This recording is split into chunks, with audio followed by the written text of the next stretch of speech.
pengajar praktik, para tamu undangan semua, dan yang saya sayangi teman-teman calon guru penggerak Angkatan 8 Kabupaten Alor yang seperjuangan.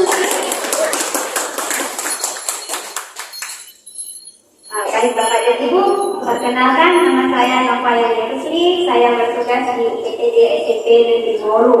Pada pagi hari ini saya diberikan kesempatan untuk mewakili kelas saya dengan pengajar praktek Bapak Yunatan Manimale akan berbagi cerita tentang perubahan perilaku yang kami alami setelah berada di program pendidikan guru penggerak setelah melalui pembelajaran virtual 10 modul. Baik. Nah, Bapak dan Ibu, ada 10 modul yang kami pelajari di dalam program guru penggerak. Yang pertama di modul 1.1 ada filosofis dari Ki Hajar Dewantara. Kita semua sering mendengar ada 3 konsep kunci: ingat, tulodo, imadio, maksudbarso, dan segori handayani. Tapi dalam hal ini kami belajar bagaimana bahwa proses pembelajaran yang kami lakukan itu selalu berdampak dan berpusat kepada murid, dan kemudian ada karakter dan unit pekerti yang kita tempat, di mana kami sebagai guru, kami sebagai pemimpin pelajaran diibaratkan dengan tukang kebun kehidupan bagi peserta didik kami. Jadi setelah melewati modul titik 1, kami yang biasanya di kelas jarang menggunakan media pembelajaran, sekarang kami lebih kreatif dan inovatif dalam merancang pembelajaran yang kami lakukan. Dan dalam hal ini juga kami mulai berkolaborasi dengan guru lain sesuai dengan sosiokultural masyarakat Alor. Saya contohkan Bapak ini, saya asli orang Aceh.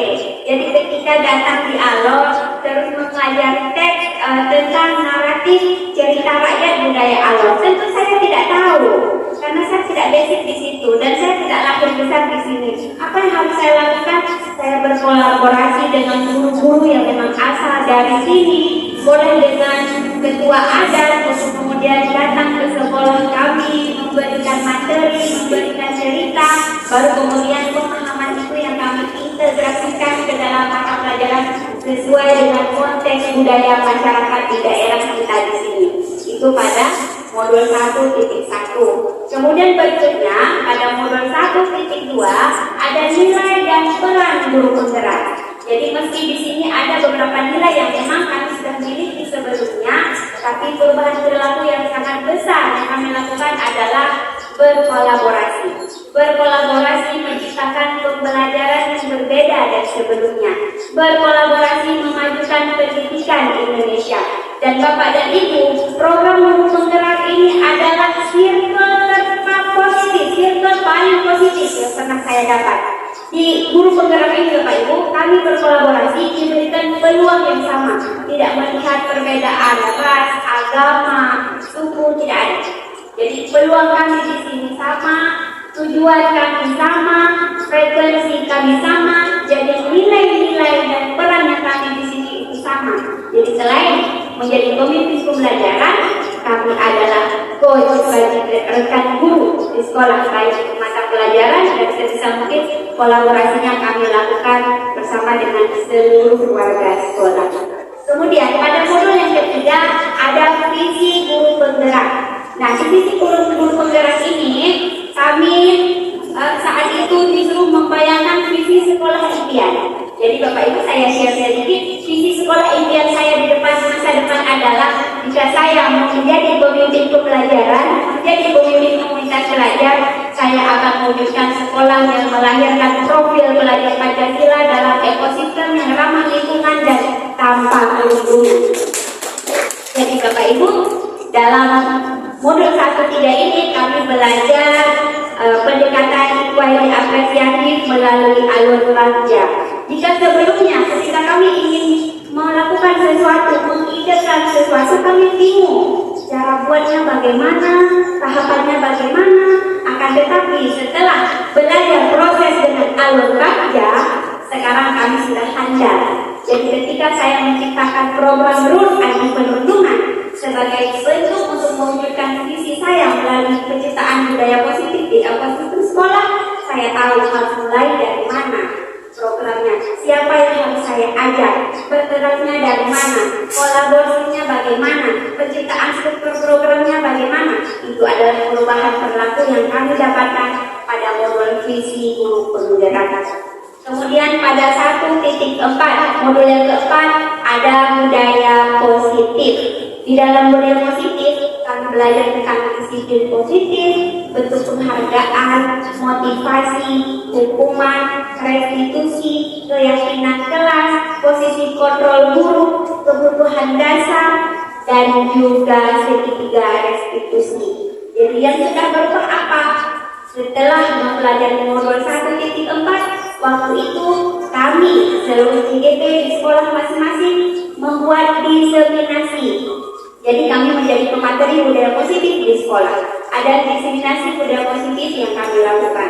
Jadi setelah diseminasi kepada seluruh warga sekolah, khususnya saya di PTD SMP Moru, kami sekarang dalam penanganan masalah tidak lagi memukul anak-anak, tidak lagi menghukum mereka. Sesejauh mungkin yang kami lakukan adalah bentuk konsekuensi dan langkah penyelesaian masalah yang kami lakukan adalah dengan bentuk segitiga restitusi. Kemudian Bapak dan Ibu, setelah melewati 4 modul, kami memasuki modul berikut yang kedua, ada di modul 2.1, itu tentang pembelajaran berdiferensiasi. Nah, pada pembelajaran ini Bapak Ibu, saya kebetulan guru bahasa Inggris. Anak-anak tidak suka bahasa Inggris, mereka langsung mengaku itu. Dan saya tahu karena kemarin di awal pembelajaran, setelah melewati budaya positif, saya melakukan asesmen diagnostik. Jadi di kelas saya mengajar, Bapak itu saya menemukan 90% anak-anak tidak suka dengan bahasa Inggris. Hanya 10-nya yang suka. Kenapa? Karena mereka suka saya, bukan karena suka mata pelajarannya. Akan tetapi setelah ada pembelajaran berdiferensiasi, ada keluasan antara guru dengan peserta didik, ada proses menyenangkan di dalam, sehingga murid-murid itu lebih berani berekspresi tanpa mereka merasa kaku lagi dan takut tidak bisa atau takut menjadi berbeda. Itu adalah dampak yang kami rasakan paling besar pada pembelajaran berdiferensiasi ini. Kemudian setelahnya ada juga pembelajaran sosial emosional di modul 2.2. Pada materi ini kami ditempa pada penguasaan 5 kompetensi sosial emosional, kesadaran diri, manajemen diri, kesadaran sosial, kemampuan berelasi, dan pengambilan keputusan bertanggung jawab. Apa dampak yang kami rasakan?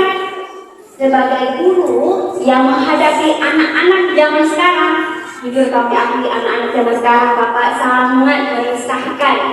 Dan memang menurut kami sebagai guru untuk memiliki tingkatan yang sangat sabar. Jadi setelah modul ini kami menjadi tidak lagi cepat marah, karena kami sudah diajarkan cara mengelola emosi lebih baik. Kemudian seandainya pun di sekolah kami bertabrakan antara peran di rumah sebagai seorang anak, seorang ibu, kemudian peran lagi di sekolah sebagai seorang guru, kemudian tugas-tugas tambahan yang lain, kami tidak lagi merasa stres yang berat sebelumnya karena sudah memiliki tata cara pengelolaan emosi yang kami dapat, salah satunya dengan praktik mindfulness yang kami sebut di dalam ada dengan teknik stop. Nah, berikut pada modul 2.3 ada coaching untuk supervisi akademik. Jadi Bapak Ibu pengalaman di lapangan dengan teman-teman, bahkan saya sendiri, coaching itu adalah proses yang paling tidak menyenangkan di sekolah dan paling menakutkan di sekolah. Itu yang dulu kami rasa.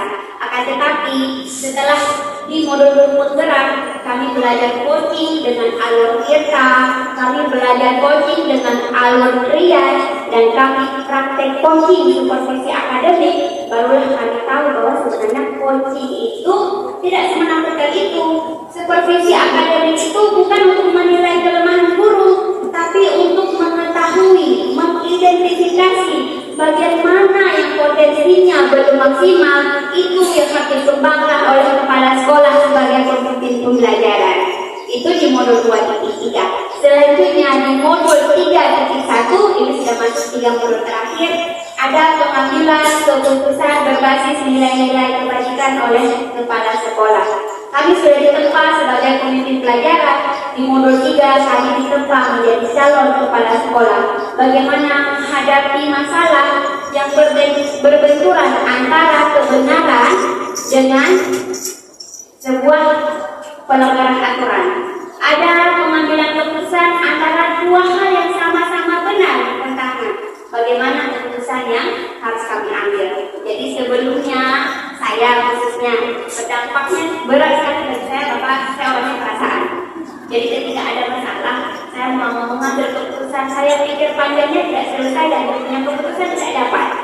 Tapi setelah berada pada modul ini, apapun masalah yang saya temukan, karena saya sudah belajar sejarah memecahkan masalah dilema etika dengan prinsip paradigma dan 9 langkah pengujian dan pengambilan keputusan. Alhamdulillah, mau seberat apapun masalah, ada opsi dilema yang menjadi pertimbangan saya untuk saya membuat keputusan. Jadi kami sudah ditempa menjadi pemimpin sekolah angkatan ketiga ini. Kemudian titik 2 ada pemimpin dalam pengelolaan sumber daya. Jadi di sini bagaimana kami melihat aset-aset yang ada di sekolah untuk bisa kami manfaatkan dalam proses pengembangan pembelajaran yang berdampak kepada murid. Dan yang terakhir pada modul 3 titik 3 ada program yang berdampak kepada murid. Jadi masing-masing dalam penggerak di sini membuat program untuk sekolah untuk mewujudkan kepemimpinan murid. Nanti Bapak dan Ibu bisa berkeliling di sana untuk melihat banyak program kami. Jadi pada akhirnya yang bisa saya simpulkan adalah pendidikan program guru penggerak ini bukan hanya meningkatkan kualitas kami sebagai pemimpin pembelajaran, tapi juga mematangkan emosi dan mematangkan kemampuan sosial kami. Jadi di sini ada kualitas yang bertambah, ada perubahan paradigma yang terjadi, dan ada karakter yang semakin positif, bukan hanya sebagai pemimpin pembelajaran, tapi juga diharapkan menjadi pemimpin ekosistem belajar. Demikian dari saya, Bapak dan Ibu. Salam hormat, salam penggerak, salam Pancasila. Assalamualaikum warahmatullahi wabarakatuh.